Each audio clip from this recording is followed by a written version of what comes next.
बातमी एमपीएससी विद्यार्थ्यांच्या आंदोलनाचा आजचा तिसरा दिवस आहे। एमपीएससी आयोगाची आज बैठक होणार आहे आणि त्यामुळे या बैठकीकडे सर्वांचं लक्ष लागलंय। उभा केलेला हा लढा आहे, आम्ही फक्त पाठिंबा देण्यासाठी इथं आलेलो आहे।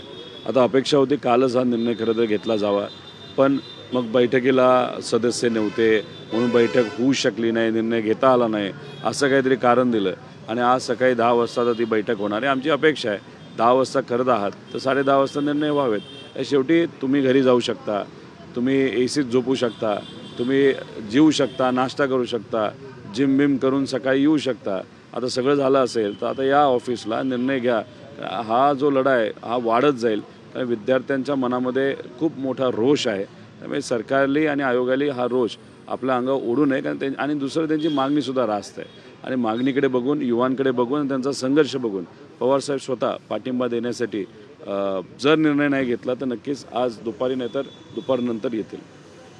सरकार हा सगळा वेळ काढूपणा का करते, म्हणजे ह्या सगळ्या हेतू काय? आता कसं असतं की एखादी योजना तुम्ही जेव्हा पॉप्युलर आणता, लाडकी बहीण योजना, आणि त्यांना असं वाटतं की अरे वा गर्दी खूप व्हायला लागली, आता गर्दी त्यांनी ओढून आणलेली असते आणि मग ते बघितल्यानंतर वाटतं आता कोणाचीच आम्हाला जरूरत नाही, युवांचीच जरूरत नाही, विद्यार्थ्यांना बसायचं बसू द्या, आम्ही आमचं बघू।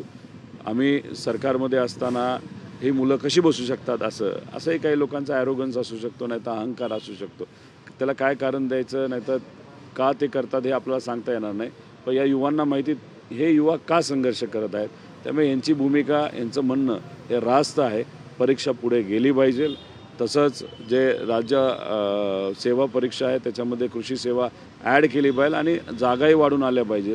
त्याच्याचबरोबर ब आणि क याच्या जागा 1.5 वर्ष झालं भरल्या गेल्या नाही, त्यासुद्धा भरल्या गेल्या पाहिजे। एवढीच यांची मागणी आहे। ही मागणी तुम्ही मान्य केली तर ही मुलं रस्त्यावर दिसणार नाही, पण लायब्ररीत दिसतील।